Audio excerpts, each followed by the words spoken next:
So this shiur is a sort of a continuation, the promised continuation of the previous shiur. Previous shiur dealt with the minig that Kehilas had to make their own mini Purim in remembrance of Nisim that happened to them, wars, Gzeiras. We discussed a bit of the history, how this started around the 1500s, and it was increasingly spreading, and then at some point it started disappearing, and it seems to be entirely gone by today. We also commented briefly on the comparison to the Lubavitcher Yomim Tovim, in what way they're similar, in what way they're different, what the Rabbi says. There's more that can be analyzed about that. But my intention in this shiur is to focus less on the Yom Tov aspect and more on the nature of takanas themselves. Because if we go back and summarize briefly the discussion that we went through between Maram Alashkar and the Pri Chodesh, so if you look at the Maram Alashkar explaining the basis for the Purim, the whole tshuva is essentially about takanas. Almost nothing to do specifically with Purims. So you go through the tshuva, he starts off by saying, Vada yachoylun em bnei ha'ir, letakin b'neim takanas, v'lasas haskamas, ugdarim, v'liknois ha'ever alei, and he brings a bunch of examples from Chazal about takanas relating to financial matters. And if it's the city itself, they don't even need a adam chashuv to make a takana, to make a tanai. Kol shekain, if the beis din is involved, that's great, that's very powerful. They could even confiscate people's possessions. So kol shekain here, where it's them and the beis din, and here's the one line where he says, it's presumei nisa, this is a good takana. He mentions, we find this b'chalal bracha for someone, an individual nes, you say, baruch she'asli nes v'makam hazeh. But getting back to the takanas, he says, a city can be matakan for all who come after them till the end of time. And even if they didn't say it's till the end of time, he brings a raya from Pilegesh Begiva, from Yeshua and rebuilding Yerichai. And then he quotes the Ramban in Mishpatei HaCherem, which is a small work from the Ramban on this topic. And he quotes the following quote, Shekein hadin b'kol kabbalas harabim, whenever the Rabbim accepts something, Shechala aleim v'alzaram, keda'ashkacham b'kabbalas ha'toira, v'chein b'megillah u'v'tzeimus. The Ramban makes a very interesting comparison, equation to be makabel the Torah itself, and later on the Megillah and the fast days. How did that become part of Yiddishkeit? Which the whole sentence itself is a very, I would say, very interesting and thought-provoking statement. To think about what is the basis for any chiyuv, for any inyan that's mechayev. So, assuming that you understand that that's mechayev, so he's putting the Kabbalah of the Rabbim in the same bucket. Not only that, the Maram Alashkar continued and said, even if they weren't a kabel b'haskama, but spontaneously they were doing something that was a gather v'siyag l'Torah, everyone who follows is also chayev. Brought the case in the Gemara of Bnei Beishon, who wouldn't travel out of Shabbos, and then they wanted to quit, and they were told they can't. The example of the Bnei Sna that had the Yom Tif on Yud Av, and even after the Churban, they was doicha, that the tainas Tisha B'Av nitcha. So certainly over here where it was befedish, that was if it didn't say it befedish, but certainly here when it said befedish, that even if they move, it still doesn't take away the takana. So that means that it's chal on them and on their descendants forever, and wherever they move, even though b'derech klal you'd say that we travel, you got the Numan Hagim, but not if the takana had a tanai that said that it's b'taika forever. So that was the tshuva in short. So we see that when he was discussing the Nes aspect, the Yom Tov aspect was almost secondary.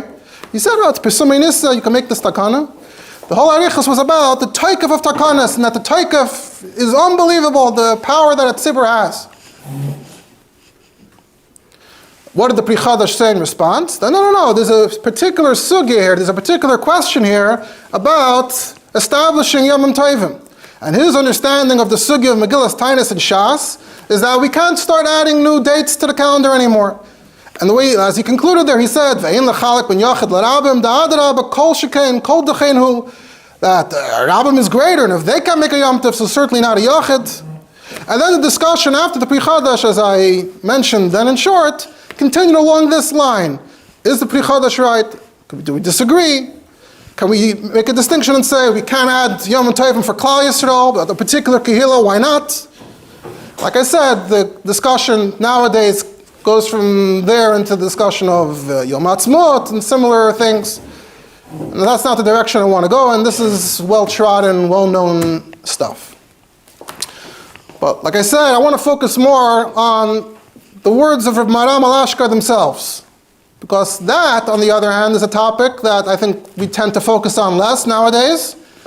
And whenever an issue, a question of a takana comes up contemporarily, it always seems to create a lot of confusion. What is it? How does this work? So perhaps we can learn something, we can gain something from focusing on this.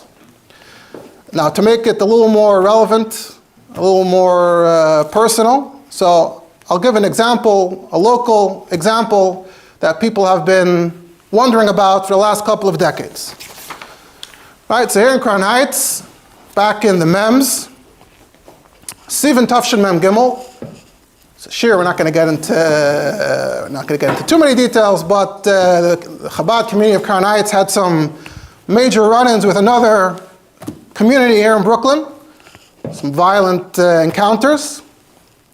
So based in Vad Rabbani Lubavitch, which was the entity at the time, released a letter, and I'd like to thank Rabbi Shuchat for sharing the documents with me and providing other background in our conversation. So they released a letter with the title Hachrazas Isser.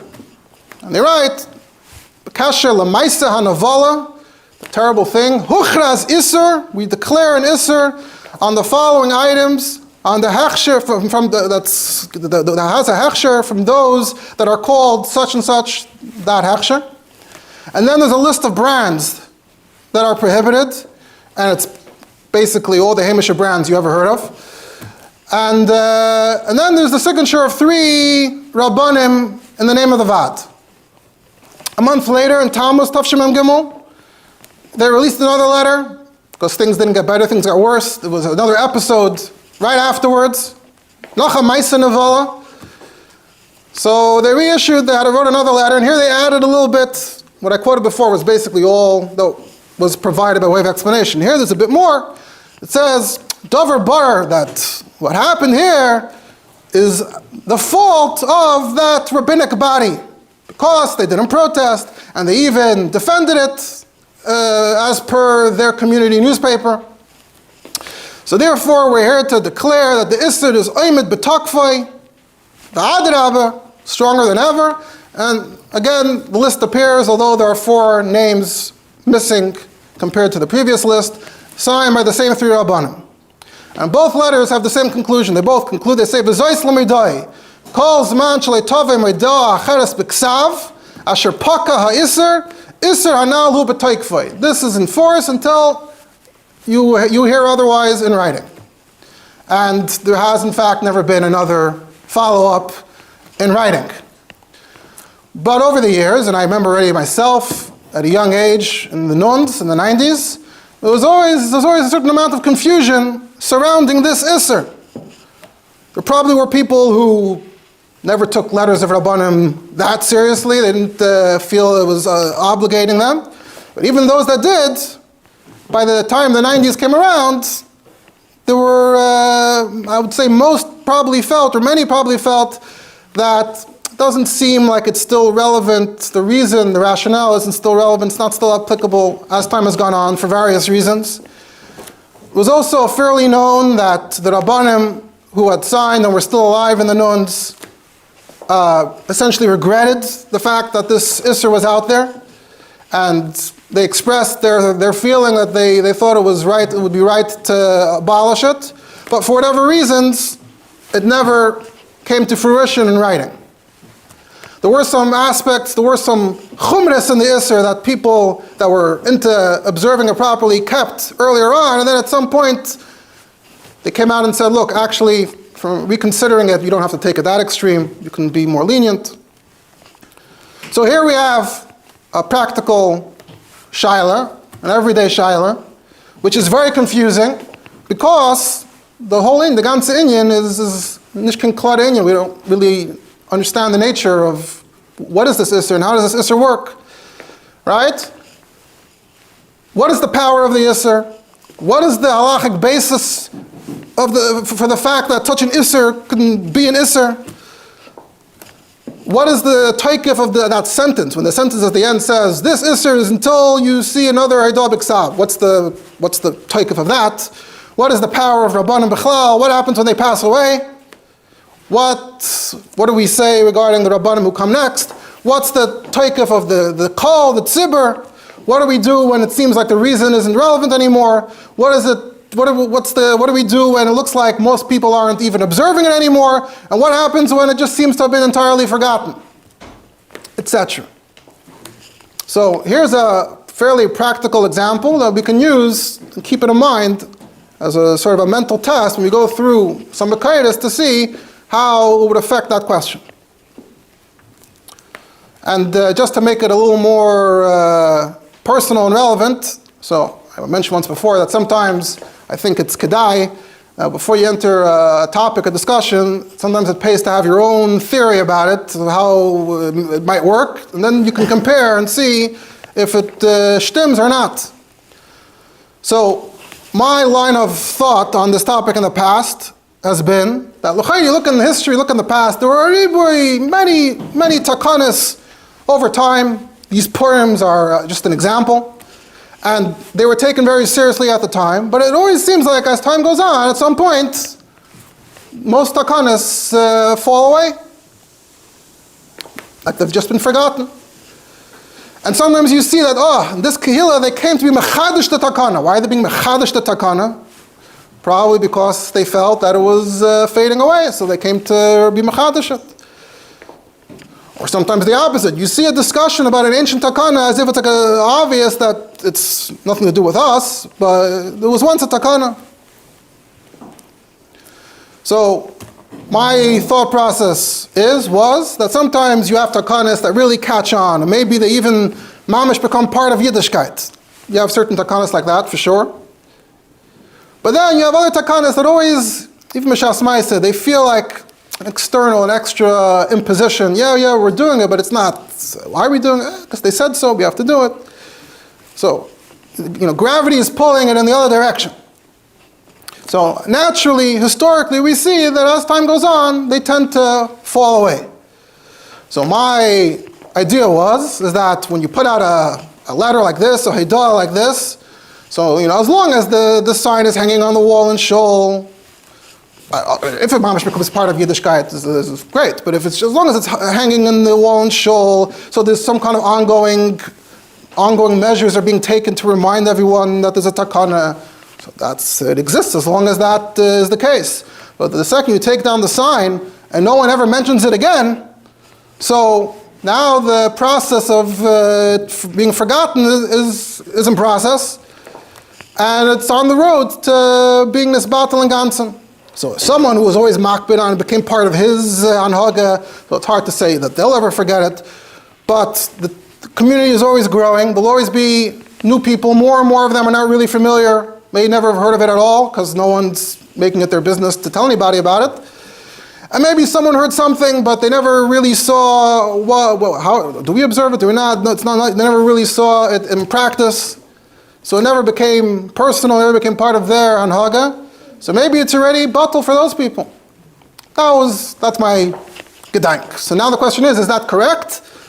So we can also keep that in mind, look through these makaydas to see if that's reasonable or not. So getting back to the makaydas, so I started looking into what makaydas do we have on this topic. So I found that this is dafka, a topic that occupied the Lubavitcher Rabbanim from previous Dairies in Russia. So for example, I found in Oli Shem, Chelik Dalet, it was printed in Nun Aleph. They printed takanas bekilas kodesh harki beinyan pritzas gidrei hachazakas. Okay, what's this? So there's a akdama there, and it was submitted by Bishua Munshine, who obviously was a big expert on history, Chabad history, manuscripts.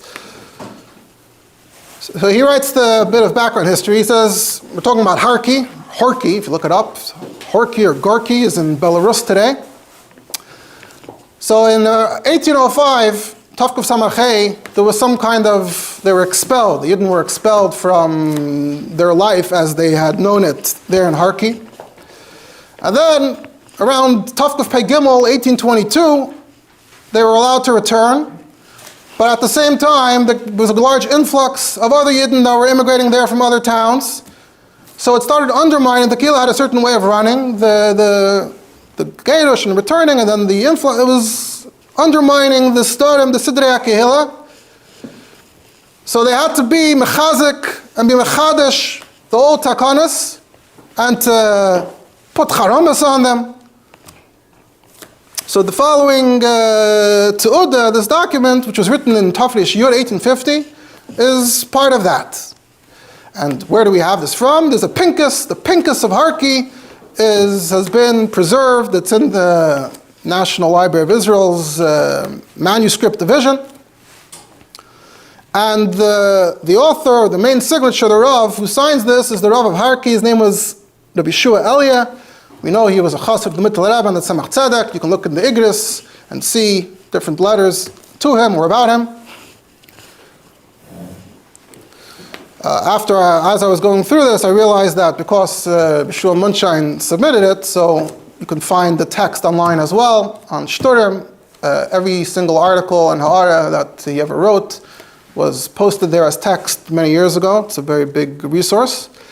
And then I found that since then, there's some young woman from Poland who wrote her bachelor thesis on the Pinkus of Horky. So she was mefaneach this letter again and many other letters and translated it. So there's more information on this as well. So this is what it says there. It gives you a sense of how things worked back then. Kayoim Dilamata on the date at the bottom. We all the signatories, we all gathered together at a meeting. And we saw that we have tzaras. What's the problem? There are people that are being paid, it's the chazakas. So what are we talking about with chazakas? Essentially, the economy, there's a line in there where it says our economy is from renting, leasing the stores. You have a storefront in the commercial district, the commercial area. That's the ikar parnasa in these towns. If you're able to rent and have a space, so you're in. If not, you're out. So they had chazakas, they had a list of who gets to rent which store, even homes. This list is already from the leaders of the Kolel and the previous Rabbanim, and you can see it in this Pinkus. She printed some more of them from the Tafkuf Pays, right when they returned. It is, sir, with charamas, and it says that's in addition to, there's a cherem deber gershim about schiras batim. And there's a cherem deber gershim about cheskas hayishuv. These are issues that have always been something that has been discussed, and there's already an alta cherem deber gershim. And Kol Ma'ayin will see that all the reasons for that cherem apply here as well. We don't have the time to get into everything. So based on this, Shelo Yoyre Shum Bar Yisrael Heter La'atzmai, to touch something that's his friend's chazaka. They start saying, oh, they have tainas. Oh, it's not a din on imabach b'charara. It's not this, it's not that. Oh, the takana wasn't chal for this reason, for that reason. We heard all the tainas. We saw she'ein mamish b'tainis seyem. Kol ma'ayin be'emes. Whoever looks into this honestly will see that it's gezel gomer if you take away someone's chazaka.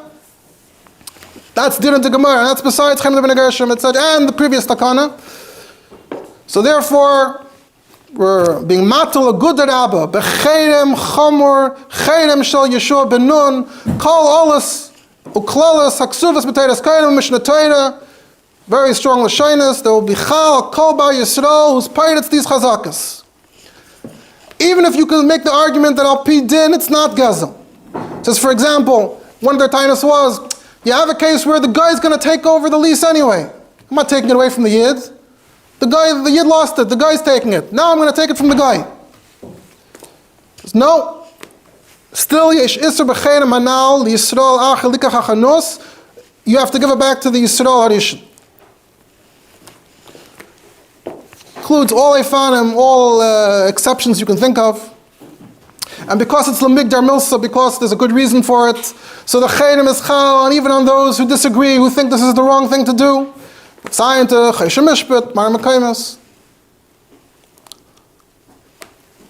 and he says, even if you don't actually take the lease, if you just go and participate, give a bid, you bring the price up of the lease, even if you don't get it in the end, you're muchrim u'menudel hashamayim v'labriyas, and you're pasal ha'edus kachol over al chermei hakol.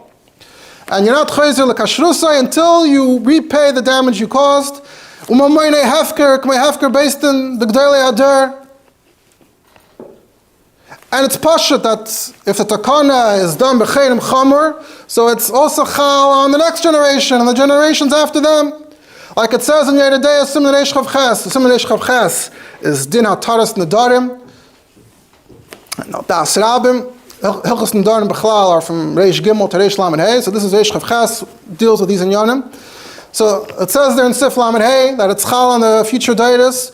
Oh, but Shuvis, Maram Alashker B'Sivim Memtas. So this is the tshuva that we're familiar with. So you see how this tshuva of Maram Alashker is tack is so central to this topic. They're talking about an entirely different inyan, but they're telling you see from Maram Alashker that the takana, the cherem, is chal Dairies. And it's tack abroad, it's tack cited there in the Shach in Reish Chav Ches.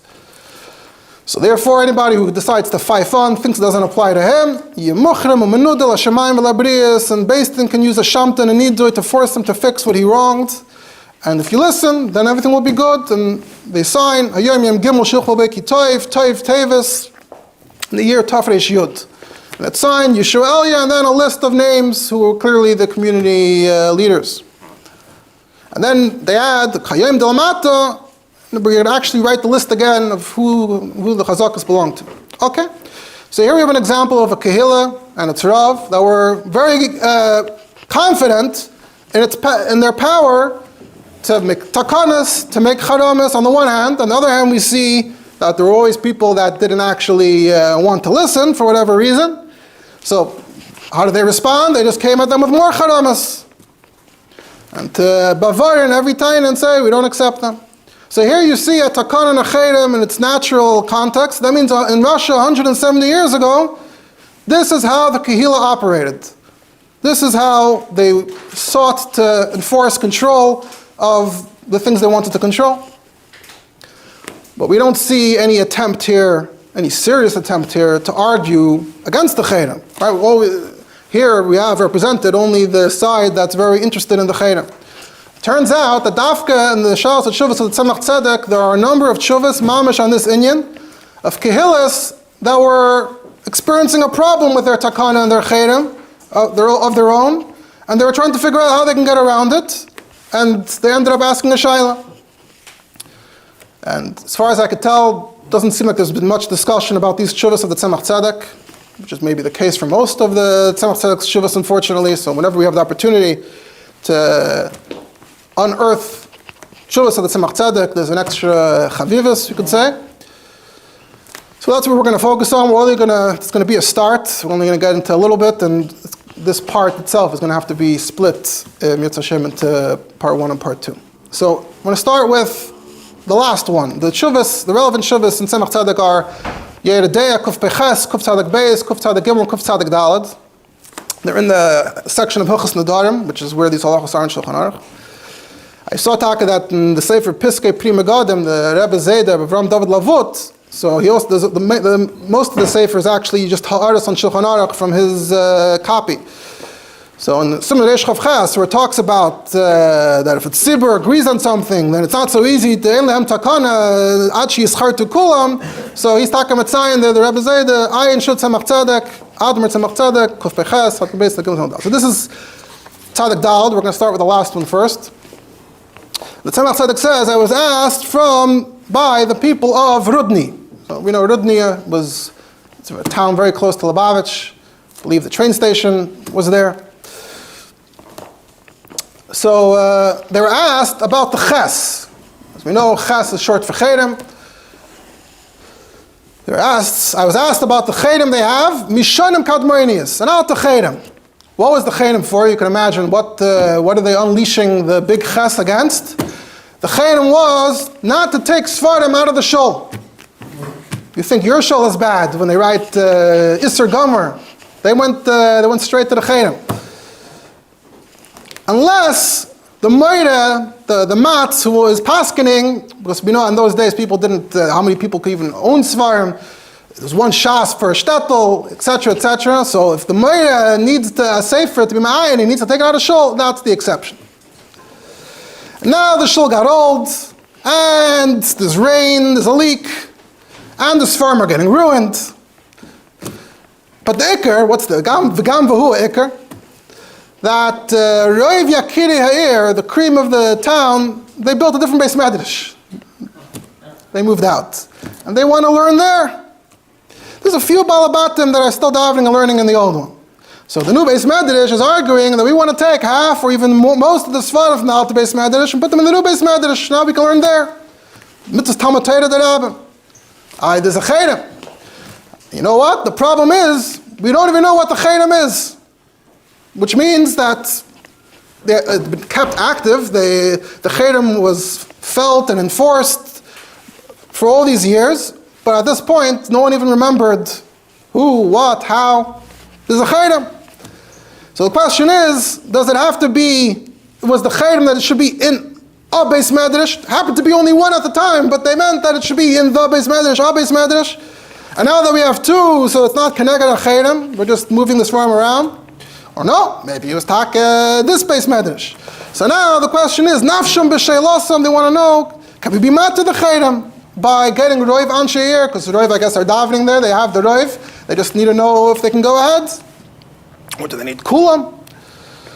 So the Tzemach Tzedek says, we first have to discuss, can you be mad to the cherem at all? Now, as we go through this, keep in mind that nowadays, even when we do have takanas at Isurim, we never include a cherem. Certainly not for random takanas. So even whatever we say now, keep in mind that it might apply specifically to a cherem as opposed to without a cherem. So he says, Agam, that Pashut in Torah Shulchan Aruch Yeridei Sim Neresh of Ches Sif Chav Hei, it says there, Nedarim v'charomim shematilin ha'kol, loy mikri al das rabim, afal pi she'amru al das ha'makim al das ha'kol, B'yesh lem atara b'loi pesach v'charata. It's not like a neder where you have to have a pesach and a charata. You just undo it. You made it, then you undo it. You don't need a yachid. You don't need gimel hadjaitis. It's just like a gzeira and a nidu against whoever is over. So you can undo it as easily as you did it. Okay, sounds easy. This is based on a Tosfos and a Rosh and Shavuos, the Ran, that a tzibur can do it straight away. Yeah. On which prat? Okay. So now the Tzemach Tzedek starts this long mahalach to explain why it's not so simple. He says, could be that when the Shulchan Aruch said that only applied to the people themselves who made the cherem. If everyone's saying that it's been so long, we have no idea clearly it was a generation ago. They passed away. Maybe the next generation doesn't have the same power to just undo a cherem like this. If anything, it should be fakart. The cherem should be mainly binding for those who made it themselves. You at least made it, so you invested yourself in it. These people were born into it, so they have less of a connection. Like we talk in Shulchan Aruch there in Sif Lamed Hey, based on a Tshuvas Rosh, it says, you can't have a shvuah chal on future generations. So what we see from here broadly, from the fact that the shvuah, that it's stronger for the people that do it and weaker for those who come later. So even if the nidun cherem is chal, but that it shouldn't be more chamer than those who were makabel the cherem. And if they could be matir it, the next generation should surely also be able to be matir it. And it's chal though. They have to, until they're matir it, it's chal, but they can be matir it. That's what you would think, based on that sif in Shulchan Aruch. So the Tzemach Tzedek, no. He wants to argue, for the sake of argument right now, that no. We find that Kabbalas Harabim once you get to the next generation, it's more chomer than before. They could be matter, the next generation can't. It brings a pri toyar, the erachayim, on Yeredeya, b'shem the marshdam. Back to this mice in the Gemara of the Bnei Beishon, that had this minhag not to travel in Erev Shabbos, right? And Rebbe said, it's too late. Ramalashka quoted it. What's going on here? Why is it too late? Why can't they undo it? So the Marshdam is quoted as saying that, why can't there be a heter? That's when it's a new thing, when it's a davar chadash. You were just machadash something, then you can undo it. Avol davar shenogu bo yavisayim lo yavshel hatir. B'harayim imaysa b'nei beishon. So you have this shit to the statement saying that no, once it became angenommen, it's too late. The Pri Chadash taka also been mentioned that the Pri Chadash has a tremendous arichas there, many seifim going through these inyanim. So in Seif Ches there, he also brings this. As the Pri Chadash himself disagrees, he says, if you look in the same sugi in the Yerushalmi, Kum Tais Verkert, I don't have time to quote the whole thing, but from the Yerushalmi it sounds a lot more like, well, why not be matir it? Oh, it was the children. The final thing Yerushalmi says is that Rabbi held, like Rabbi Yehuda, that it's Pashat Asr Midin. So according to the Shalmi, the reason why they couldn't undo it is because it was Asr Midin. But Mitzad Neder, it sounds like, from that Shakla B'Taya, that it would have been fine. So Dr. Pri Chadash, that's tack in the Maskana Allah Chalamaisa. So even though the Pri Chadash says that, the Tzemach Tzedek says, that's not, the Shalmi maybe, but that's not what it sounds like in the Bavli. In the Bavli it says, your parents started doing it, that's it, end of story. Quotes a few other Achrayim who make this point. And then he says that there's a carbon asano on this Gemara, carbon asano, or different Gemara, carbon asano adds the following point. He says, what's the whole vart of hataras chacham? You have a neder, you're mischaret on the neder. So you're saying, oh, it was a mistake. I did what I did, but now I think I didn't want to do what I did. So that makes sense. Zeh shayach ba'adam atzmai. But if you're using the model of hataras and nadarim, how can the child say, I have charato? You weren't involved. You didn't do this. Someone else did it. And what he did is true for applies to you. But how do you have a pesach shel charata when you weren't even involved in the first place? Even if they're mischaret, avesayim asher ba'aretz are not mischaret. We're not talking about hataras nadarim here. We're talking about charmei tzibur. We just said that charmei tzibur don't work like hataras nadarim. And when you're matir a cherem, it's not lemafreya like a neder. You don't need charata like a neder. So who cares if the obvious are mischaret or not? I can see why that's relevant to hataras nadarim, but we're talking about charmei tzibur. He says no. We see from here broadly there's a raya that sometimes things could be more chomer for the next generation because they were not the ones who put it in place. If you have a reason to say so, this is a concept that exists. So taka here, we don't have the var of charata by a neder like we have over there, but we can use a different svara and use that concept here. It says, why taka? Why taka is it so easy to undo a cherem? So there's a Taisvis and a Rosh and Shavuos that say that when you say a cherem for takana, you're saying this takana has a cherem. What does that sentence mean? What do those words mean? It means that there's an implied threat of a personal nidui against someone. It's basically built, it's just an edifice built on top of the aside of nidui. We have the ability to be menada someone, to put someone, we call today, putting someone in cherem. When you have a takana with a cherem, you're saying the threat is that if you are over on it, you'll be a nidui. So Bazai, charmei tzibur are just an elaborate form of nidui.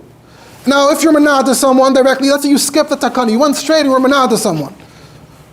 How do you undo that? If the call is menada someone, whenever Reva call agrees to undo it, they can undo it. So the takana with the cherem is just the same thing, all dressed up. But by nidui, there's the halacha of you can only be matir if you're gedoylin kamoisam b'chachmo b'minyan. Either the original people, or you have to be greater b'chachmo b'minyan. So you have to be gedoylin b'chachma. Who can ever say that the next generation is ever gedoylin b'chachma compared to the previous generation? Even b'minyan. Back then they didn't keep track of numbers necessarily. So Bazai, we have this yisoid that sometimes it could be more chomer for the next generation. Which svar are we going to use here? We're going to say the whole way, it's all miyusad on being matir and nidui needs g'dayim b'chachma b'minyan.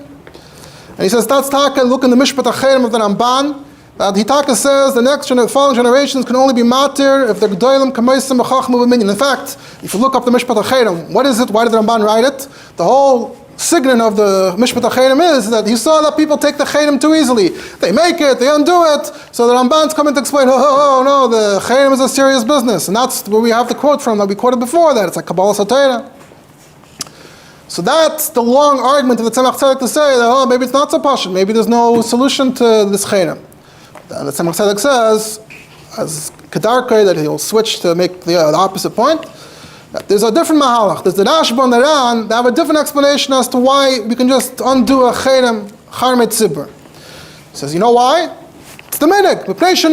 We see that it's done. So if that's the way it's always done, that means that even when they said it, they were masne that it's aser until they're matir. When a woman makes a neder, there's a built-in escape hatch to the neder. So every time there's a cherem of a tzibur, because the minig has been to be matir it, that must mean that it's embedded in the iser. How do we know? Because that's what they do. So if that's the way it works, so it's not built on undoing a nidui. It's just, we're saying that a cherem has a special escape hatch. So then you wouldn't need, that the nafkamina would be that you wouldn't need them to be g'dayim b'chachma b'minyan. It's not a hatara, because milchatchila, it was only aser until they can say, you know what, we don't want it anymore. So if the Rashba and the Ran, we would be able to be matir the cherem. He says, but even the feet times there, we could be mistapik if it's just based on the minig. Maybe the minig was be'ikr for people being matir their own cherem. How often does it happen, the Tzemach Tzedek says, that the next generation wants to become matir the cherem? Maybe that doesn't happen that much. So maybe there is no minig. So if the whole thing is based on what we've already been doing, so who says we've already been doing this? Maybe the Tanai only works for that group of people, doesn't work for the next group of people. So still not convinced. So the Tzemach Tzedek says, I started looking, has this been discussed? Of course it's been discussed. It's discussed many times. We see the Rishonim are talking about it, the Achreinim. So in Shuvas Mayim Rabim, Chelek Eredeh, from Siman Samach to Siman Samach, Shut Mayim Rabim is a full Meldola from the 1700s in Italy, early 1700s. So there's a shaila that there was a city that had a kuppah for Pidyon Shvuyim. They had a Pidyon Shvuyim fund back then, unfortunately, between wars and pirates. If you lived on the coast, you had Pidyon Shvuyim literally fairly commonly. So they had a Pidyon Shvuyim fund. How did they fund it? There were taxes, various taxes that they levied on the community. He says the Askama was from Taf Tezvav, and then they renewed it, Taf Lamed, renewed it, Taf Nun Aleph, and now in Taf Pei, they want to change one detail. We'll have to conclude momentarily. That there was the Meches HaTransito, the transit tax. Like we have Uber today, there's a tax. They had a tax that if you came from out of town and you transported your items, there was an extra fee that went to the Kupa Pidyon Shvuyim. Problem is that people didn't want to pay the fees, so they used the goyim instead. They said, we didn't. The whole vort was to get money for the kuppah, not to just chase everybody away. So that wasn't our kavana. So can we say that it's bought without atara, or do we need atara, and how would we do that? Okay, we're going to have to pause here. Tomorrow we'll conclude. We'll be masakim what we figured out so far, and we'll hopefully get through all the other chuvas as well.